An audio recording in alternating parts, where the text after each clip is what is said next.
네, 우리가 앞 시간에 6번까지 풀었습니다.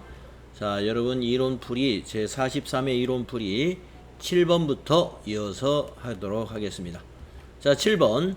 당기 지출 관련 자료가 다음과 같을 때 판매비와 관리비는 얼마인가? 도소매업을 하는 업체라고 가정을 한다 이랬습니다. 자, 도소매업을 하고 있는 업체의 판매 관리비. 자, 상품 매입 시 운반비는 판매 관리비가 아닙니다. 자, 이건 개념 과목은 뭘로 해야 될까요? 개념 과목. 자, 정고은 씨한테 한번 물어보겠습니다. 자, 요거는 매입 시 운반비는 운반비가 아니고 즉 판매 관리비가 아니라 다른 개념 과목인데요. 정고은 씨 뭘까요? 상품이야. 네, 상품입니다. 상품입니다. 그래서 요건 제외하고요. 영업부의 회식비는 복리후생비니까 이건 포함해야 되겠습니다. 복리후생비는 판매관리비죠. 다음 상품 매출 시 운반비는 운반비입니다. 요거 판매관리비죠. 은행 차입금에 대한 이자 이거 판매관리비 아닙니다. 네, 은행 차입금에 대한 이자는 영업의 비용인데요. 개정 과목의 이름이 뭐냐 하면은 이자 비용이죠. 이자 비용. 네, 이자 비용은 영업의 비용이다. 따라서 30만원과 20만원을 더하면 판매관리비가 되겠습니다. 다음에 8번 문제 보겠습니다. 다음은 주식회사 한공의 재고자산 관련 자료이다. 기말에 인식할 재고자산 평가 손실은 얼마이냐? 자, 재고자산 평가 손실 계산하는 법. 이게 8번 문제인가요? 재고자산 평가 손실은 이거 8번 문제. 여기 8번 풀이. 문제가 재고자산 평가 손실을 구하라 이랬어요. 그러면 재고자산 평가 손실은 장부금액하고요. 뭘 비교해야 되느냐? 뭘 비교해야 되느냐? 자, 재고자산 평가 손실은 장부금액과 무엇을 비교합니다. 그래서 손실이니까 장부금액보다 이게 여기 괄호에 들어가는 것이 낮을 때만 평가를 해요. 손실이니까, 평가 손실이니까. 이걸 우리가 저가법으로 평가한다 그랬단 말이에요. 저가법. 예, 이걸 저가법이라고 그러죠. 재고자산의 평가는 저가법으로 평가한다. 네, 그래서 장부금액과 무엇을 비교하느냐?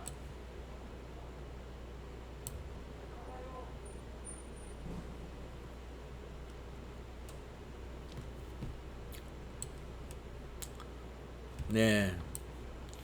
자, 괄호 안에 들어갈 게 무엇일까요? 한번 강정희 씨한테 한번 물어보겠습니다. 괄호 안에 들어갈 게 혹시 무엇인지 알 수 있겠어요?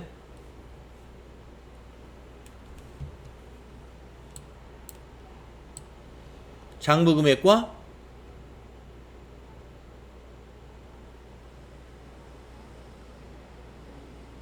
취득원가요? 취득원가? 취득원가는 평가를 할 때 취득원가를 이용하는 것이 아니라 순실현 가치를 이용해요. 순실현 가치. 그러면 순실현 가치라는 건 뭐냐? 공정가치에서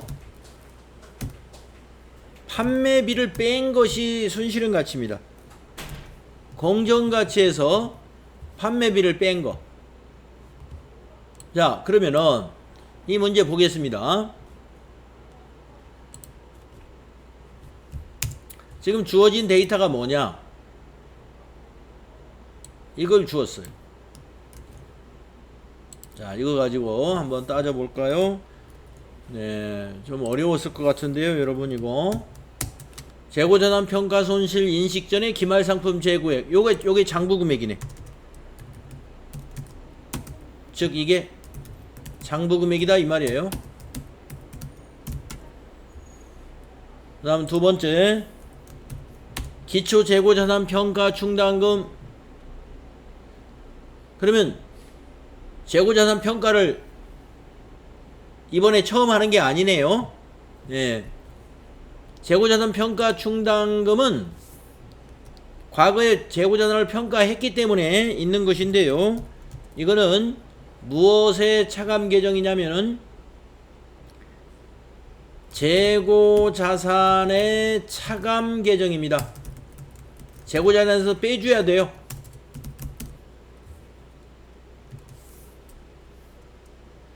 재고자산에서 빼줘야 됩니다.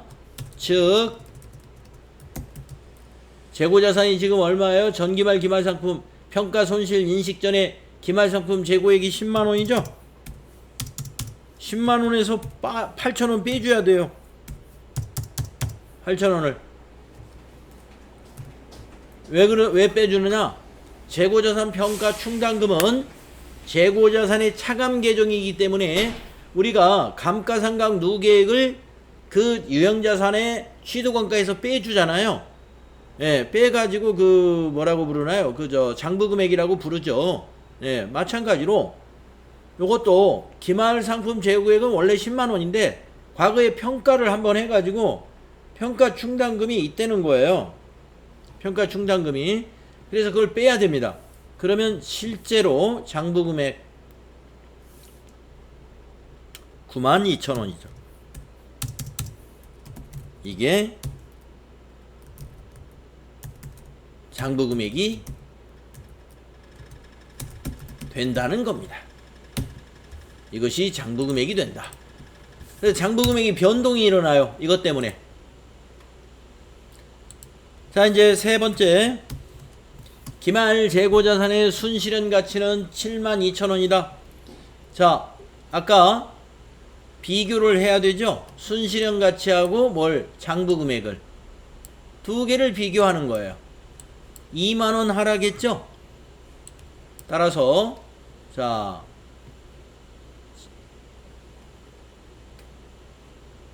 여기다 이제 대입을 해보면, 장부금액은 92,000원을 알았죠. 92,000원이고, 빼기. 순실현 가치는 72,000원이다. 고로 2만원이다. 이 2만원이 평가 손실입니다.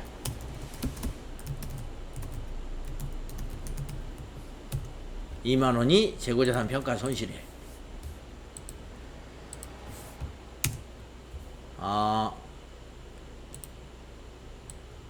좀 어려우셨죠? 이 문제.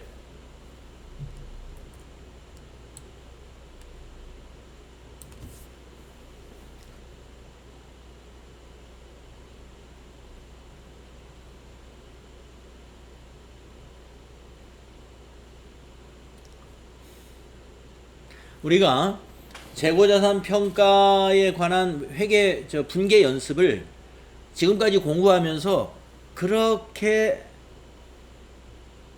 아마 이론 공부할 때 한 번 딱 했을 거예요. 동영상으로.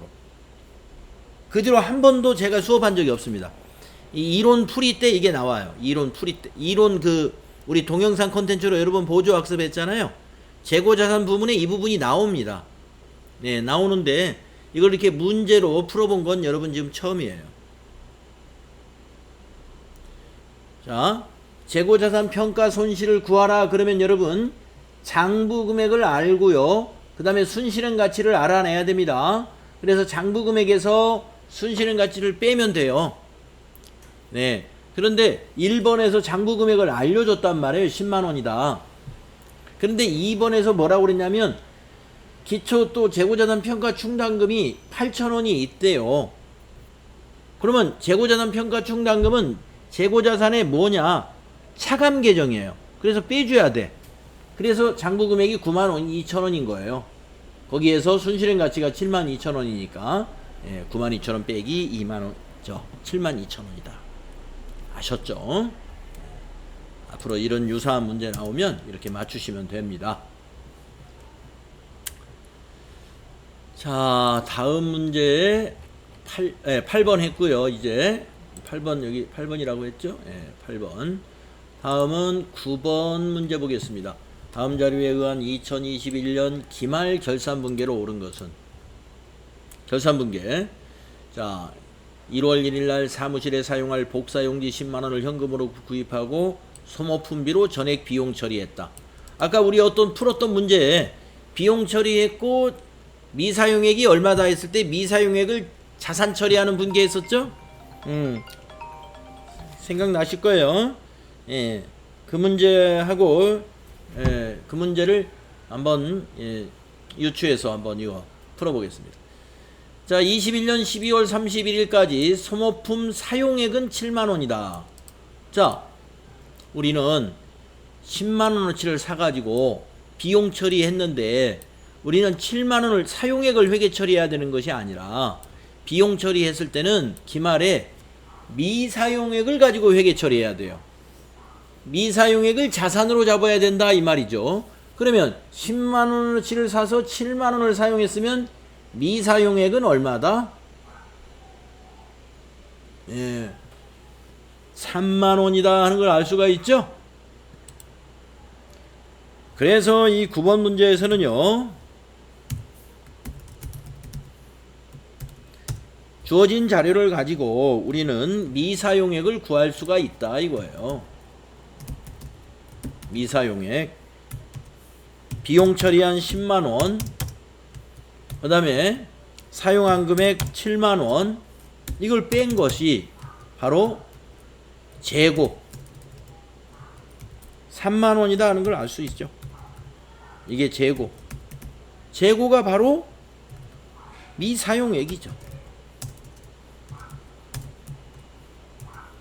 미사용액, 재고가.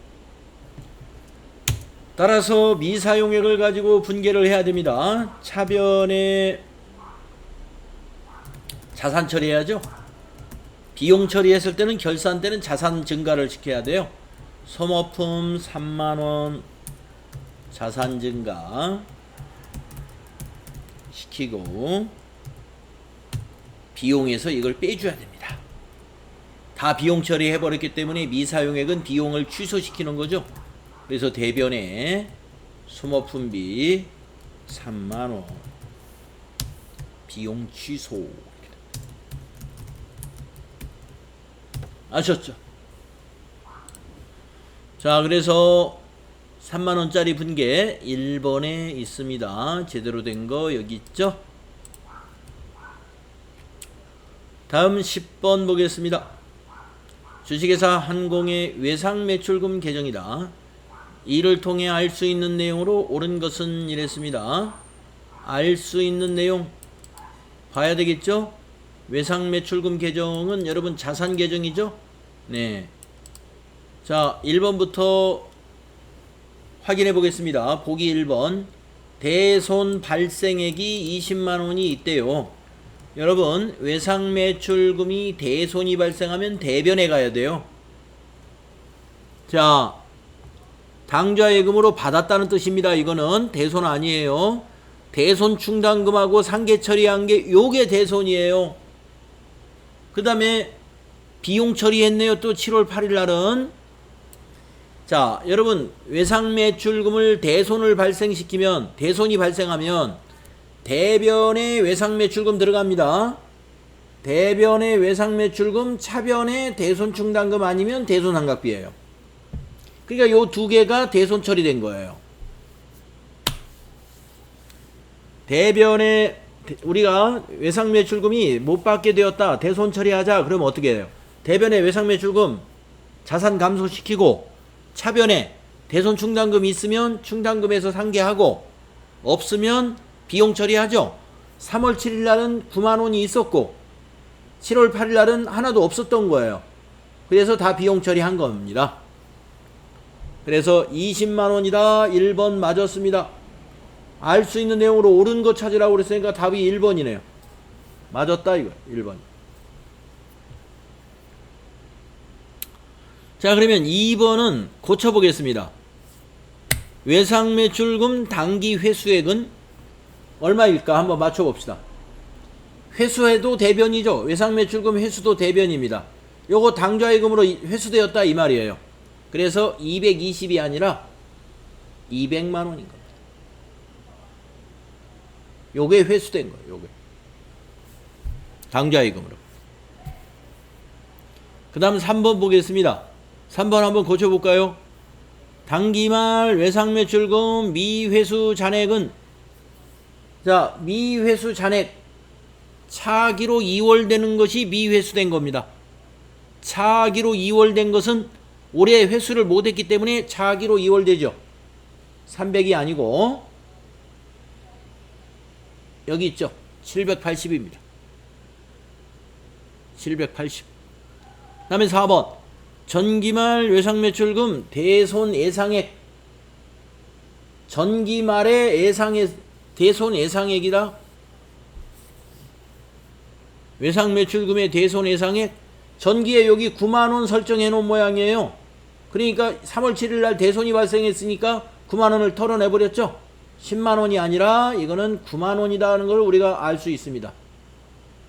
3월 7일 날 대손 충당금 9만원 털어내니까 7월 8일 날 하나도 없었죠. 대손 충당금이.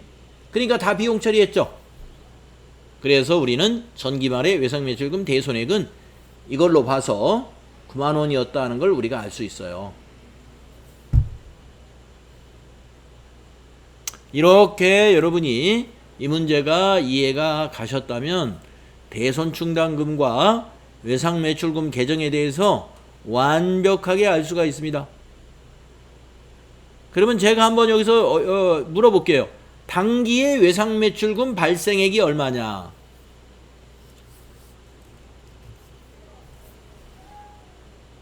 네, 제가 10번에다가 한번 10번에서 지금 뭐 10번 풀이는 다 했죠. 그런데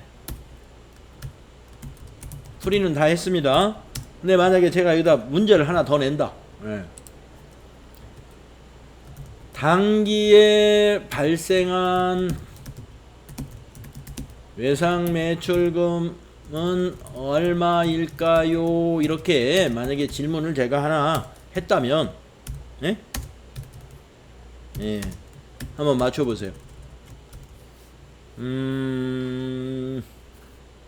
김정률 씨가 한번 맞춰볼까요?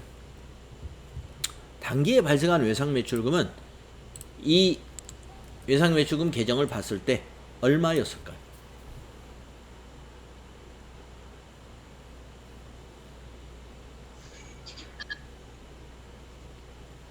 우리가 외상매출금이 발생하면 외상매출금 어디에 기록하죠?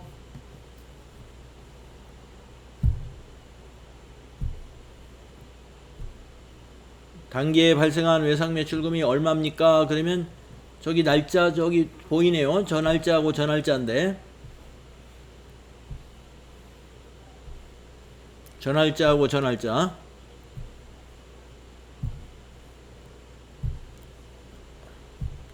(4월이랑 6월) 예, 그래요.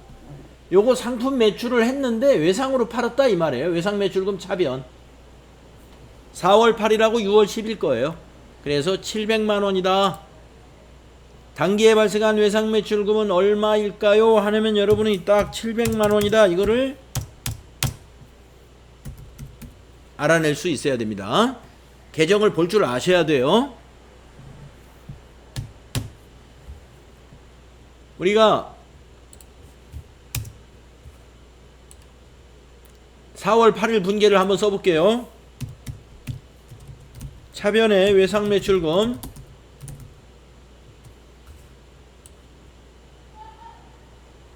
(500만원) 대변의 상품매출 500만원을 외상매출금 계정에 전기를 하면은 지금 그 그림처럼 전기가 되는 거예요. 4월 8일께 아시겠죠? 그 다음에 6월 10일 거 분계 한번 써볼게요.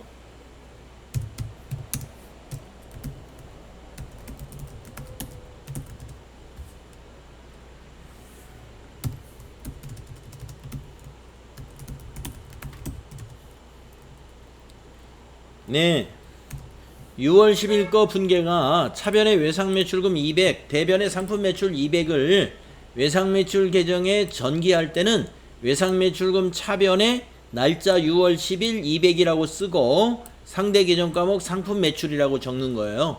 이렇게 6월 10일 상품 매출 200. 전기가 그렇게 되는 겁니다. 그래서 이 분계를 전기할 때 그 전기의 절차, 여러분 이거 재무회계 이론의 동영상 강의에서 회계의 순환 과정에 분계와 전기 그 부분에서 제가 다 설명을 드린 내용이에요. 그것을 여러분이 이해하셔야만이 이렇게 이런 그 T 계정으로 문제를 이렇게 냈을 때 이것을 다 소화해낼 수가 있다는 것입니다. 회계의 순환 과정 1, 2, 3 회계의 순환 과정 1, 2, 3 그 부분이 동영상이 있습니다. 시간 되시면은 복습해 주시기 바랍니다. 자, 다음에 11번부터 이제 부가가치세 문제입니다. 다음 중 부가가치세 납세 의무에 대하여 바르게 설명하고 있는 사람은 이랬어요. 부가가치세 납세 의무는 사업자 등록을 하지 않으면 부가가치세 납세 의무가 없다면 얼마나 좋을까요? 사업자 등록을 안 하면 가산세까지 더 물어야 됩니다. 국가나 지방자치단체는 부가가치세 납세 의무가 없으면 안 되겠죠. 국가나 지방자치단체도 과세재화나 과세용역을 공급하는 경우에는 납세 의무가 있습니다. 간이과세자는 납세 의무가 있지만 면세 사업자는 납세 의무가 없어. 맞아요. 간이과세자도 과세 사업자입니다. 그러니까 납세 의무가 있지만 면세 사업자는 말 그대로 부가가치세가 면세되기 때문에 납세 의무라는 것이 없습니다. 다음 사용 목적이 비영리 경우에는 부가가치세 납세 의무가 없어. 비영리든 영리든 사업 목적에 따라서 과세냐 아니 납세 의무가 있고 없고를 따지는 게 아니라 비영리 단체나 비영리 기업이라 하더라도 과세재화나 과세용역을 공급했다면 납세 의무가 발생합니다. 맞은 것은 3번이었습니다. 준이. 다음 12번. 다음 중 부가가치세법상 과세 대상에 해당하는 거. 네, 과세. 네, 있습니다. 한 가지가 과세죠? 박경학 씨, 요거 12번 몇 번이라고 했어요? 2번. 네, 2번입니다. 기계장치 매각하는 거 과세입니다. 담보 제공하는 거 공급이 아니고요. 매출 채권의 양도, 유가증권의 양도는 부가가치세가 없습니다. 상품권도 유가증권이죠. 없어요. 부가세.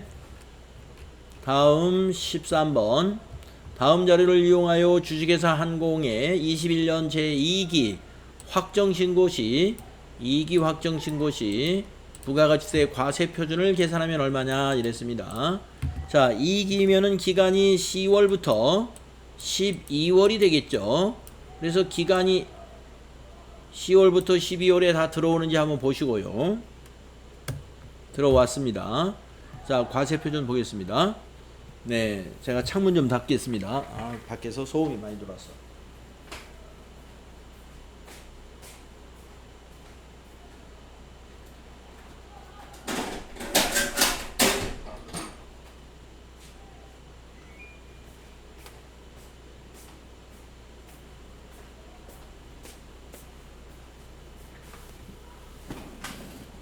자, 과세 표준을 계산하면 얼마인가?